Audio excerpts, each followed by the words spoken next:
This is the video portion of the inspection for the living room fireplace. This is the bottom floor fireplace system, so it's about a 3-story fireplace, maybe something like that. Taller than typical. This is the very top. We can see the screen spark arrestor. We can see the decorative shroud. You know, the decorative shroud should facilitate a bit more airflow around the chimney. That's not a big deal, not difficult to correct. The metal chase cover on the top of the wood frame box, which the fireplace and the chimney are within, is supposed to be bigger than the chase by about a ½ inch or more all the way around to facilitate airflow. So that's not been implemented. That's not a big deal, but it is supposed to be bigger so that we actually have what is called a ventilated chase cover.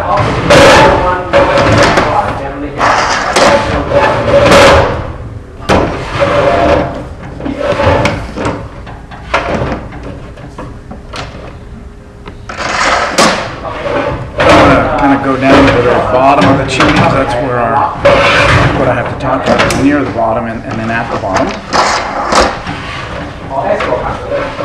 When I look at a component, what I expect to see is what we're looking at right now. This is a connection of an upper pipe and a lower pipe, and then they kind of join right there in the middle, and you can sort of see the edge there.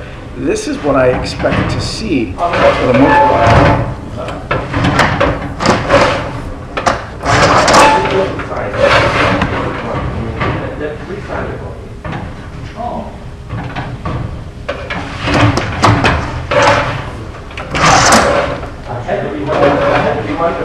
I will not say that.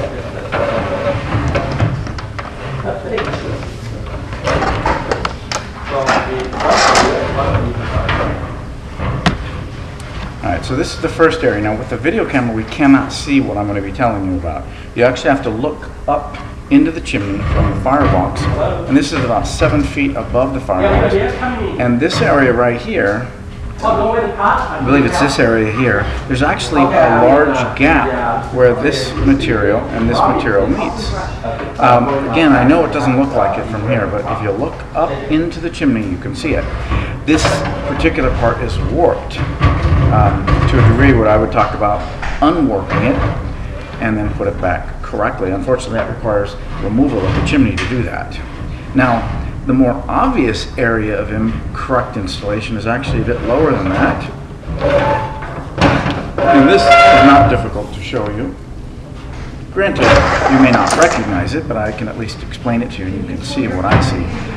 This is not what the other connection looks like. You can see, look at the center of the screen and you'll see a little pop-out, dimple, lance, whatever we want to call it. You can see the bottom edge of it right here at the center, and then over there, you can kind of see it right there at the center, and then we don't see it anymore. This is what it should look like all the way around right there. That means there's a full engagement. The reason we're supposed to have full engagement is because we don't, you can actually see it right at the center of the screen here. The reason we're supposed to have full engagement is that's what holds the pipes together. In an earthquake, it can start dislodging. This is not holding it together as it's supposed to. That's part of the UL listing, the code requirements, the manufacturer's requirements, etc., etc. One could argue, well, you know, it's not an issue now, and yeah, let's just leave it as is. Hey, you know what? The way I see it, that on its own is not an immediate fire safety item. But neither is a damaged chimney. But in the event of an earthquake, that's where the damaged chimney can become the significant issue. Well, in the event of an earthquake, a shift in the structure that we can't perceive can cause it to dislodge, and hence you would have a disconnected pipe, and then that is certainly an issue. It's not installed correctly, that's the bottom line. The correction is to install it correctly. The only correction I can think of that I've ever seen that actually works is remove the chimney and put it back. Ensure you review, and of course put it back correctly. Ensure you review my written report for my findings and recommendations.